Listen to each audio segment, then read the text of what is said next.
afternoon for those of us tuning in through Facebook Live and for those of us that are here at Stilwell.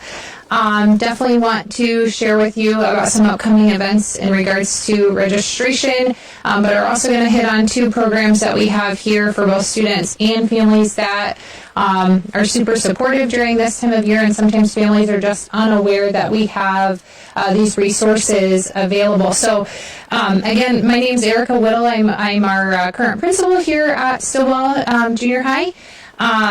And the first program that we are going to talk about is our Booster Pack program. And we have Ms. Chelsea Houston here that will share a little bit about what Booster Pack is, what the resource opportunities are, and how it can support both your student and your family when not here at school. So let's welcome Chelsea. Hi everyone, like she said, I'm Chelsea Houston and I work with Booster Pack every single week. We're like the United States Postal Service, rain, sun, shine, or sleet. We're here, we're Iowa strong. But so I was driving here today, I haven't had anything in my stomach yet, and my stomach was growling, and all I could think about was how many students out there in the West Des Moines Community School District are having the same feelings right now. Not knowing where they're going to get their next teenagers, but their next food item. And that's kind of how we describe food insecurity in West Des Moines. They don't really know where their next meal is going to be or where they're going to get it. And so Booster Pack's mission is to help reduce childhood hunger and promote health and wellness here in West Des Moines, serving all of the West Des Moines community schools. And, when you think about it, what does childhood hunger look like with our students? It's going to be they're having a hard time concentrating because all they're thinking about is food. They might be really tired, they might be restless, so there might be some behavioral issues. And they don't know where to ask or who to ask. Luckily for you at Stilwell, you have an amazing woman, Sarah Cooper, as the school counselor, and Erica Will as the principal that you can reach out to if you are in need of assistance. And that's what Booster Pack is. We are a free nonprofit organization, and we are 100% solely serviced by volunteers. No one gets paid at our organization because all we really care about is serving those within our community. And each week we send out food to preschool all the way up through our high school students. And it looks different building to building. Our preschool through 6th grade are serviced by Food Bank of Iowa bags. Food Bank of Iowa delivers it to the LRC and we hand it out each week. Then our secondary locations, Stilwell, Indian Hills Junior High, and Valley Southwoods, are actually donated and purchased items through grants or letter writing to individuals. And we actually have clients from Easter Seals come in, we give them some job skills, and they're the ones who pack the sacks that your school is very fortunate to receive. And then we have pantries at Valley High School as well as Walnut Creek campus. So we just we go throughout every single school and make sure that they're getting what they need. Just this week, we are going to be sending out 390 bags just to our elementary students, and we are servicing averaging about 45 to our Indian Hills, Stilwell, and Valley Southwood students. So we usually service about 400 to 500 students each and every week. 3 times a year, we hand out a $10 gift card to students for the longer breaks. So winter, spring, and right before the end of school, we'll send out those Subway gift cards to make sure that they have a little extra boost in their booster pack. And then each month between October through May, we actually hand out a free apple. So we want to make sure that they're getting some sort of fresh produce. Now in our sacks, we always make sure that we have some fruit and vegetables going out, but we like to make sure that they get something fresh once in a while. So that is what we do here in West Des Moines. And if you know of anyone who may need us, go ahead and reach out to your school. Here it's Sarah Cooper, and you can reach out to the counselors or secretaries at each and every school if you have another student in a different building. We're here to help, and it's free. All we need is a registration form for you so we know that you are getting it. And if you have any questions, I ask you to go to our website, boosterpack.org. If you have questions on how you can donate your time, your talent, or material gifts, we would love to have anyone who wants to give back to their community. And once again, my name is Chelsea Houston. I really appreciate the time and energy that I put in today, and for you, all of you. Clearly, the lack of food is getting to my brain, so just take that, and if you see students within your community acting like this, reach out to them, talk to them, and get to that school. Thank you so much. Have a wonderful day. Are there any income requirements?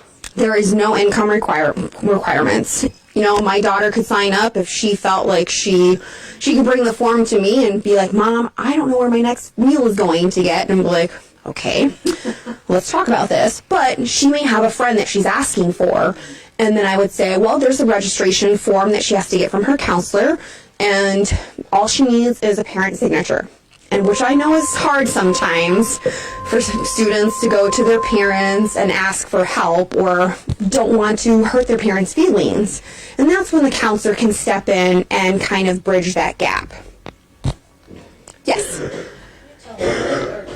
Talk about how the program differs between elementary, junior high, and high school, just as far as Like what's in the sack or... how it's presented. I know in elementary school, they actually go and they get a bag, and I know as they get older, they're going to become more self-conscious and embarrassed and such, and you still want to get the food to them.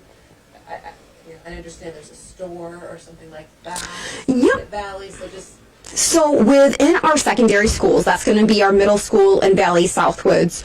Most of the time, Erica Weekland and Jamie Champion, who I know personally coming into the Booster Pack room to help us once a week, they will deliver it into the students' lockers. They don't know the name, they just know which locker they need to put a bag into, and that's typically how they handle it within here.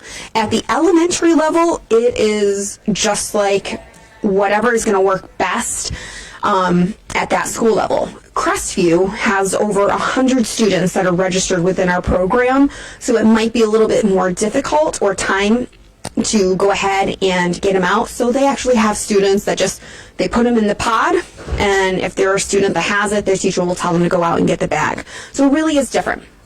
As for Walnut Creek campus, students just go in whenever they want, and it's determined on what their need is. And at Valley High School, we actually have the leadership program there that the students get food. They ask for food donations, and that supplies them throughout the year. So when I talk about it, we have 400 going out for elementary. We have about 45 going out to our secondary locations. And our high school, we typically see about 6 to 12 students total, maybe. And that may be because the high school students are getting a job and they're able to help support their family. But they have certain times that they can go in. We're working on that. There is a couple of teachers and students, and the nutritional department is working with creating a new sustainable repurposing of food there. So we're kind of working with them and letting them kind of figure out how they want to handle the food situation at Valley High School. But it is a pantry, and there's certain dates and times that they work with. You're welcome. Anything else? Perfect. Like I said, you can go to the website boosterpack.org, and that's boosterpak.org.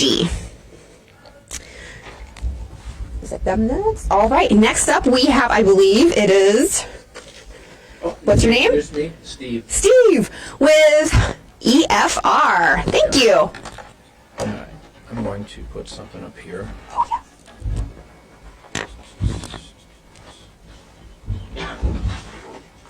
This may or may not serve as a backdrop.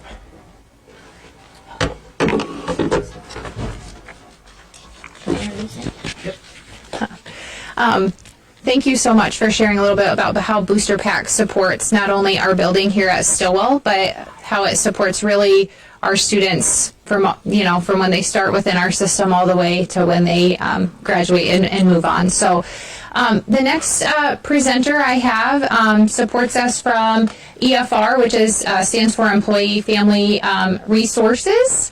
And this is Mr. Steve Arneson. Hopefully I pronounced your last name appropriately. And he's going to share a little bit about how EFR doesn't just support us as district level employees or teachers, custodians, anybody that's employed by West Des Moines Schools, but also the partnership that we have with them to help support our students and also help support our students' family members. So that could be parents, that could be siblings, that could be anybody that's within that household experience. So here is Steve and a little bit about EFR. Cool. Thank you. Yeah, EFR might sound familiar. Some of our EFR is officed in Des Moines, and it serves lots of businesses, literally 7,000 businesses around the country. And in that, they provide mental health resources, financial advice, legal advice to employees of various companies. And about a decade ago, they came to the aha that 9 of those nearby companies are school districts. So why don't we create something for the students too? So that's kind of the history behind the student assistant program. I used it as a school counselor. My history is being a school counselor. So I found out about this resource, had them come into my school and conduct groups. And when I got close to retirement, they made a job for me. So basically they said, can you go around and advertise? So as I talk about it, if your brains go to any other way, I can get the message out. This banner may be at the Valley basketball game tonight, where if anybody goes to the Valley game at Ankeny, both schools have the identical program. And then later on in the week, I'll have this up when Ankeny's playing Urbandale. And then I've got another one, and I'll go to DCG playing Norwalk. So I'm looking for any chances to get the word out on resources. I'll tell you specifically what it is, and then we can see if anybody has any ideas for me. Basically, you have as access as parents of West Des Moines students, any student in the district or family member who lives in the home of that student has access to free and confidential resources, one of which is a 24/7, 365 phone line that's answered any minute of any day in the year with a prepared master's level respondent who will go wherever that conversation goes. It might just be a listener. It could be somebody who is literally scheduling appointments, if you want to use the face-to-face appointments that I'm going to tell you about. And that number is 244-6090. 244-6090. The flyers that are right here in the room are also available in the school office. Anywhere I go and do a presentation, I try to have these available in multiple languages. And there's also cards with that number, 244-6090. And during the regular work days, that's answered right in the Des Moines office. If it's after work hours, then it's answered at a call center, and then they link the message back to the Des Moines office. And it's free and confidential, which is one of the benefits. Some of my favorite audiences are students, especially older students. And they appreciate very much the chance that they can access these resources, and they don't need to go through any permission. They don't need to get school permission. They quite honestly don't need parent permission. They can call and just get help or advice. So that's the telephone number. The other neat resource is 3 face-to-face counseling sessions where that qualified person, student, parent, anybody in the home of the West Des Moines student could go access 3 free confidential counseling sessions. It's the exact same package as what the employees of West Des Moines schools have available, from the food services to the bus drivers to maintenance to the teachers, administrators, everybody within the West Des Moines family has that free access. Incidentally, the offices, there's a West Des Moines office in addition to a downtown office, which is kind of convenient because it's close, nearby, and it's accessible and confidential. People can use those resources. Nothing gets reported back to the school. It's totally confidential to the point that you want it to be confidential, which is kind of nice because sometimes there's things that you want to tap into. The end result of those 3 counseling sessions could be referrals onto something else. It could be ideas for future services. So it's a great opportunity just to know that it's out there. When I'm talking to students, I frequently will tell them or remind them that you as students will know before most of the adults when one of your classmates is in crisis. You're going to be the first line of defense. So I like for the students to know too, so that they're equipped with ways to help their friends, help their classmates. So I'm always looking for ideas. I tap into any possible audience I might have. I reach out to student council leadership. I reach out to any clubs and organizations that might be a good audience. PTOs like this are a great audience. So if anybody has an idea for me to get that message out, especially if you have older students that might want to hear this information directly. The other thing that I mentioned earlier is I use them to come in and do groups at my school. Well, that's become a part of my job, which I absolutely love. And I am now the one who goes out to schools and provides those groups. And it just so happens the next groups I'm starting is right here at Stilwell. So I'm really excited about that. If you've got students in the older grades, Southwoods, Valley, if you've got any ideas that you would like to help nudge that along, I'm always looking for ways, because you can easily find a handful of students who are struggling with the exact same issue, the same struggle, and they would love to hear coping skills. By the way, the number one topic won't be a surprise to you. Anybody want to guess what it is? Anxiety and worry and stress. I mean, it's not even close. They're just, so any chances that you can help me to get the word out, but just know about this Student Assistance Program as a branch of Employee and Family Resources. And as I mentioned, these are the materials that kind of speak to what I just said. Watch the website. They may pop up on the website at some point as another form of communications. Any questions you guys have? Yes? Can you talk a little more about what the group here will be like? I'm like, how will students get involved? Well, I'm gonna trust the leadership in the building to find a group of kids. They'll give me a heads up.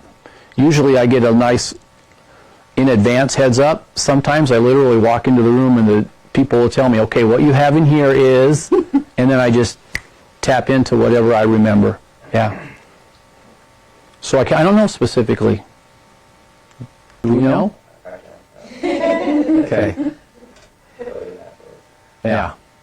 So, in fact, I had 4 this morning, as a matter of fact, and they were quite a variety.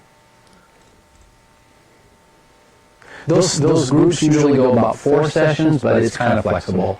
Sometimes if it's really going well and we want to string it out to a couple more. It needs to have an ending point, though, because just like these on-site visits, it's not therapy. It's kind of like a support group, really, to be quite honest. Just like the 3 free sessions is not therapy. It's just, I want to go listen to somebody, give me advice, or just go talk to somebody. I used it myself. 2 of my 3 daughters used it. So, anything else? Oh, I should tell you real quickly, too, another cool thing. We just partnered with NAMI, National Alliance on Mental Illness. They have a really amazing presentation about mental illness. And they really have 3 branches of it. One geared for students, and that's the one that I've already piloted in a couple schools. They'll come in and talk directly to students. Another one that is geared specifically to teaching staff. And then a third one that is actually geared toward community groups, PTOs, church groups. So you can think beyond your affiliation just with Stilwell, but maybe your church group wants to have somebody come in. You could access them. You could go directly. You could probably just go to the NAMI website and just say you're interested in the Ending the Silence presentation is what that's called. Or through your school connections, you can get in touch with me and I could kind of point you to the right direction. So that's another brand new thing that we're kind of getting going. Anything else? Yes. Do you have resources for non-English Yes. speakers? Yep. We've got translation if it's a phone call, or translators on site. My flyers, I actually have some Spanish flyers right here. So yes, that's available. It takes a little bit of planning to get it lined up and get somebody on location, but yes. Mm-hmm.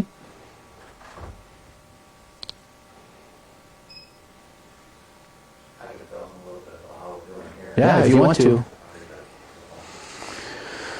Brady's going to tell you a little bit more. Yeah, so we're excited to have a partnership here with EFR. We've had it in our district for a long time, but we've been working with Steve the last couple months here to get something going with our students. And what we're going to do starting in February is we're going to start a group on stress and anxiety. And how we have identified students is we've gone to each of the teams, the 6 teams of our of the school here. So 3 from 7th grade, 3 from 8th grade. And had them identify students who they feel that they know would benefit from this group. And so we use those names, and Steve identified that a group of about 6 would be a good one to start with. So we're going to start with one student from each team with our group starting in February. So it's going to go from February on into close to spring break. We're going to do 5 sessions and just see how it goes. And I talked to each of the students that were nominated by the team, and all of them have accepted the nomination. And then I told them that we're seeing where this can go, and we feel we got some students who, number one, are identified maybe with that struggle, but also identified as strong students as well that can be, they can really do well in a group setting and stuff like that. That was part of the criteria as well. So we'll see how this first round goes, and we see a lot of opportunities with this, a lot of promise with this, and we'll kind of a dry run with it, and from there we'll kind of go, hopefully be able to broaden from there. So yeah, that's how we're setting it up here at Stilwell, just to be transparent on that. So. Yeah, and I think you're starting February 6th. Yep, so starting in February. So, yeah. Well, I'm here to talk about registration. So if there's any other questions for Steve, I can do that right now, but otherwise I'll start moving along with this. All right, I'm going to need the Elmo set up here.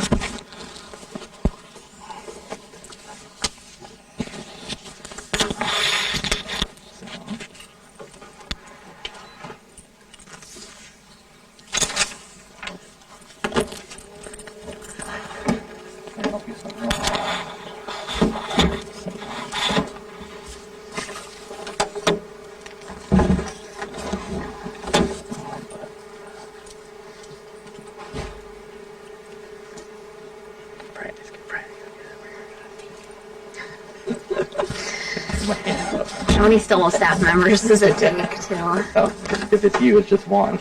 I think that should, and then we just make adjust the source.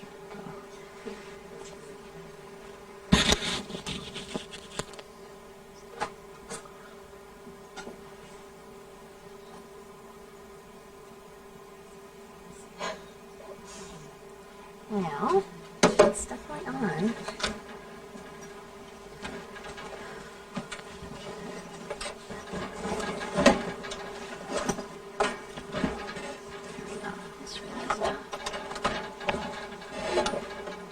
There we go. Friend.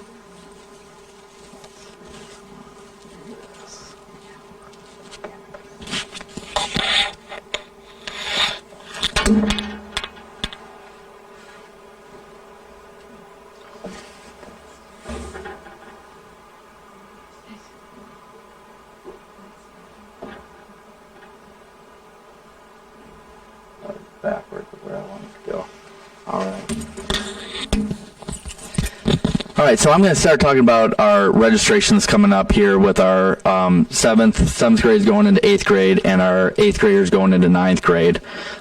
Primarily be looking a lot into 7th and 8th grade because Southwoods will be coming down to talk to our 8th graders here, and I'll explain when that'll all happen and go from there. But that give you kind of the basic process of that.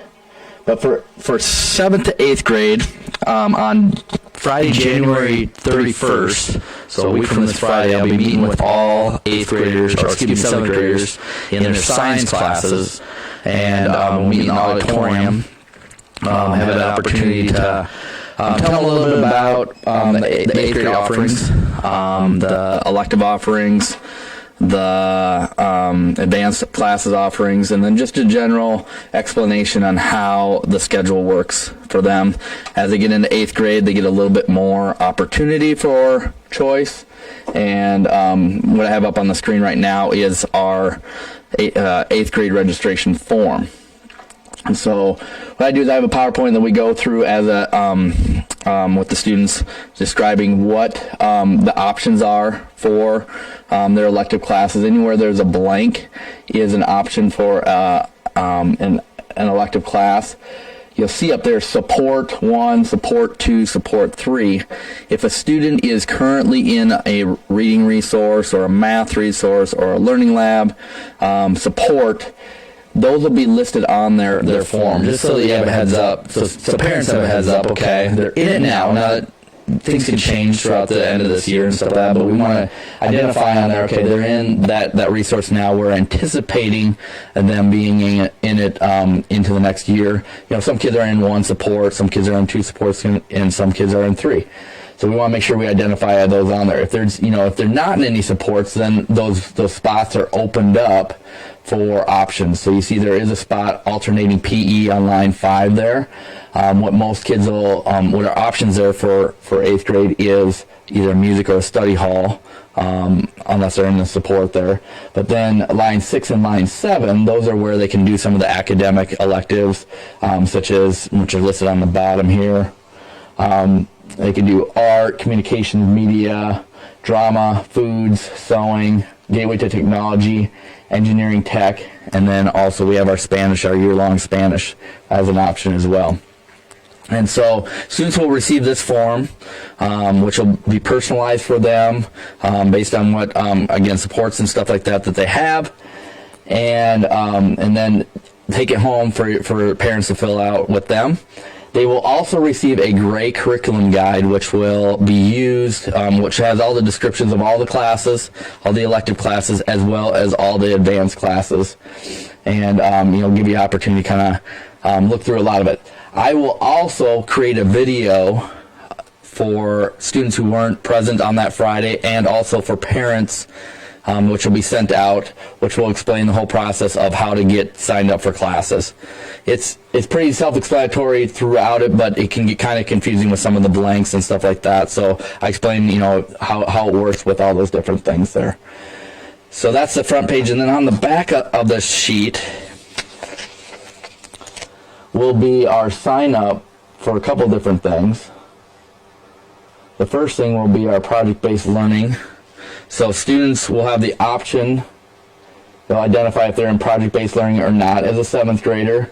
And then all students, we want them to identify, do they want to do project-based learning as an 8th grader? And they're just going to mark yes or no on there for 8th grade. So whether they're in it or not as a 7th grader, they can do it as an 8th grader. So that's an option for them to get involved with. If they weren't in it this year, they can do it. If they were in it this year and want to continue doing it, then they would fill that out as well. And then the other thing that's a big part of this registration is our advanced courses. We're doing something this year where we're actually going to have teachers go through their class list and identify recommendations that they have for for advanced classes. So they're going to go through their class lists and look at students who they've seen, and I'll show you their criteria that they're using. It's not just, oh, that kid's a good student, this kid's not, not a good student, whatever. No, they're going off of criteria that they're looking at with their students.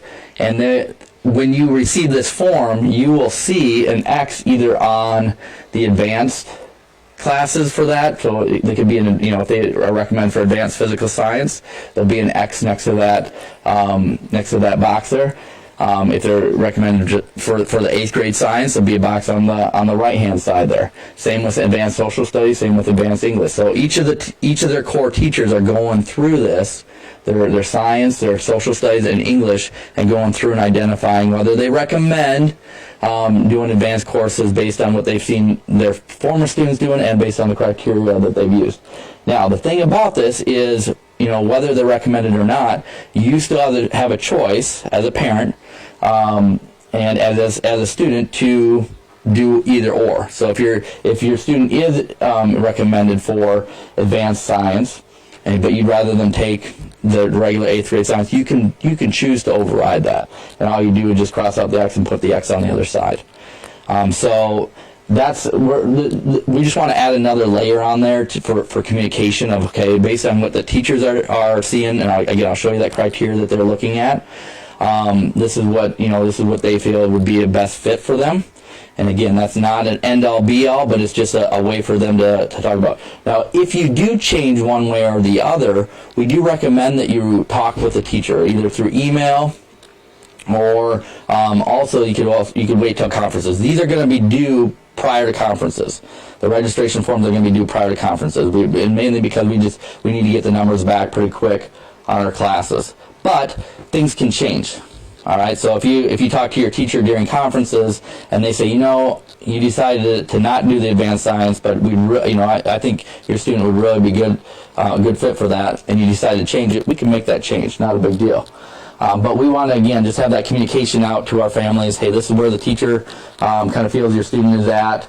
And based on what we've seen in the past with students succeeding in those classes. Because it is a big step up. This is their first real opportunity, other than with math, to have an advanced option for some of those core classes. On the back of the registration sheet, you will see this checklist, which is what the teachers are using. And they're looking at the students here. So they're looking through these different aspects of the student to see what they're, those qualities that we want, that we're wanting our students to have if they're in those advanced classes, that step up. And so this is also going to be given to you when you start talking with your student about advanced classes. How does it look for these different qualities? Because we found that these are signs for success for students who get in that advanced sections. Main thing is we want our students to be fit, in the best fit for them, not in a place where they're feeling overwhelmed or anything like that, or a place where they're feeling not challenged. So we just want to fit them into the best fit area there. And the great thing about 8th grade is it's their opportunity to really start trying some of these things out. If an advanced class doesn't work out, okay, there's options of making changes later on, but we want to have that option for you and your student to really work through. Okay, is this something that we want to pursue? Based on our schedule, are they if they're really busy outside of school, advanced classes might be something that you maybe want to wait on, stuff like that. So just a lot of things to kind of consider as we're going through this. So that's the main basis for our 8th grade registration. Yeah. Which advanced classes do you receive high school credit for? There's only one advanced class of those 3 that we get that get credit, and that's advanced physical science. Okay, advanced social studies and advanced English do not get high school credit. However, we do have 2 other classes in 8th grade that 8th graders can take, and that's algebra and Spanish that do receive high school credit. So that's one thing to consider too when doing your electives. One of our elective classes here at the bottom, Spanish, does receive high school credit, and that's listed in that curriculum guide. It's explained in there about how that works. And so but of our advanced classes, the only one that receives high school credit is the advanced science. And I also want to make sure this is identified, and this is said in the curriculum guide as well. You have to take advanced science in 8th grade to take biology in 9th grade. Okay, and that's the advanced science in 9th grade is biology. So if you're, looking ahead, because I've had some questions this year from some 8th grade parents about that, and they have to take that advanced physical science because that is the 9th grade class, equivalent class, that the science in 8th grade that they take advanced is a 9th grade equivalent. So if they bypass that class, they're missing that class that they would have had in 9th grade, which is part of their requirements for graduation for science. Other questions? Yeah. Is there like a certain grade criteria? For getting into the class, nope, there is not. It's, you're looking at the student as a whole. Grade is would be a component of it, and I'm sure your teachers are going to be looking at that as well. But is there, other qualities that they see that are, helping them succeed, or in working with groups, working in certain areas of that subject area and stuff like that. So, no, we don't, say you have to have an A or B or anything like that to get in there. But a teacher might say, that might be a strong recommendation for them as well. One other thing I'll say that we're going to do this year that we haven't done in the past couple of years is we're going to have our 8th graders talk to our 7th graders during Tiger Time, actually the day of the registration, and they're going to talk about the different elective offerings. So they're going to hear a student voice of what some of those offerings are. So give them a little extra opportunity to hear, because like with stuff like drama, communications, media, even the foods and sewing, they've experienced it this year, but they haven't had it in the level that they're going to have it next year if they get into it. So that's our 8th grade registration. Any other questions in regards to that? All right. I'll move on to our 9th grade registration. Like I said, I'm not going to spend a whole lot of time on this because Southwoods, actually on Monday, it would be January 27th, I believe it is. They are having their 9th grade open house for our 8th graders, and that's where a lot of the information will be given. This is the registration form that we used last year for students going into 9th grade, and I'm assuming it's going to look pretty similar this year. There is an added requirement that they're talking about right now with health, so that might be added on to that registration form there once that's all confirmed. But this is what the registration has looked like in the past. And like I said, I don't want to talk a lot about it, but the one thing I do want to mention is that all students will receive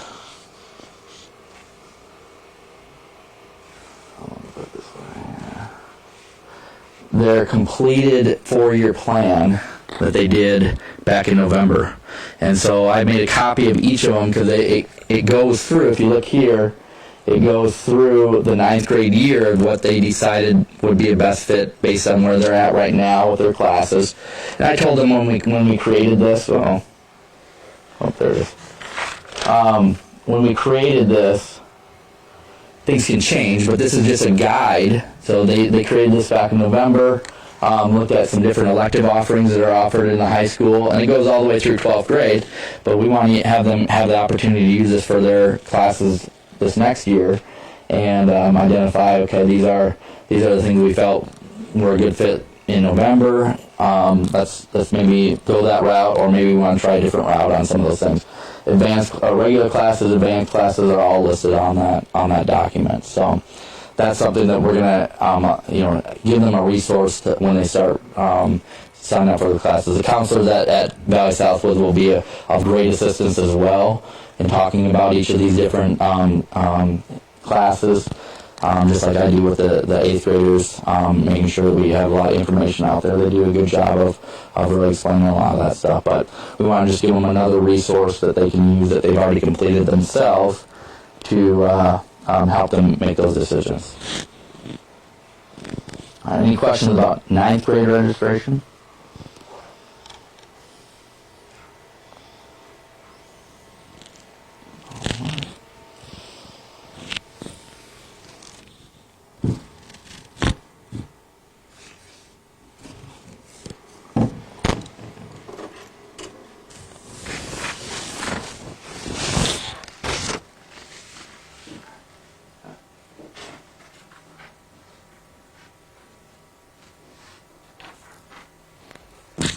thank you, Mr. Johnson. I know that's a lot of work and organization and communication. We will, as Mr. Johnson shared, start meeting with students, and so more communication will be coming out via Messenger, usually with clickable links, those kind of things, and then provide even more information in the February newsletter for families as well. As Mr. Johnson shared, we start having these conversations ahead of conferences in case you still would like to touch base with teachers and help make that decision. As Mr. Johnson shared, there is no grade level requirement or GPA requirement or anything like that. No scores on ISASP or anything like that dictate whether a student is in those advanced classes or not. The information that will be provided to families is just that it's information for us to work in partnership with you all to help select the best courses for your students. So it could be that maybe science is a passion area for me. I'm super motivated in that area. I love science. I want to do something in science. And usually when we're passionate about something, our motivation goes up and our success goes up too. And so really, again, it's just about knowing your student and you having the most information possible to pick the best path for them in partnership with us. So they're getting exactly what they deserve academically. Conferences are coming up. I'll send out a letter here shortly once we get the Canyon Creek time slots moved around and ready to go.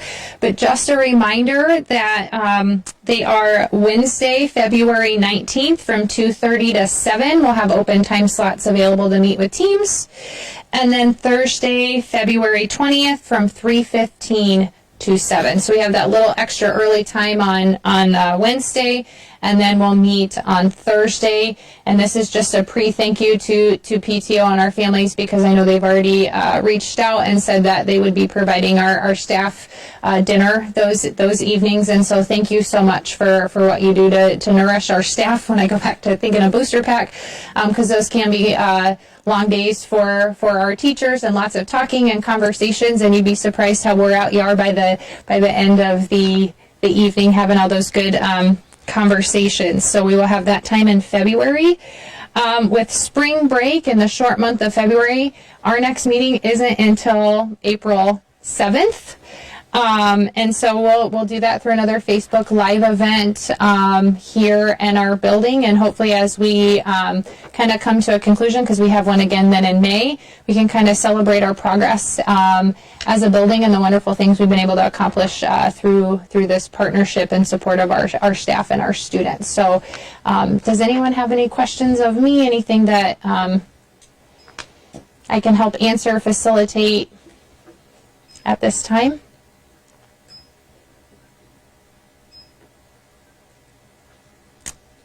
Do we have any live questions? Okay. Well, thank you all so very much. I appreciate your support and partnership as we work to just help our students holistically here in our building, not just with academics, but social emotional health, with food insecurity. We just want to make sure that our students have what they need and what they deserve to continue to be successful here in our space. So thank you all so much.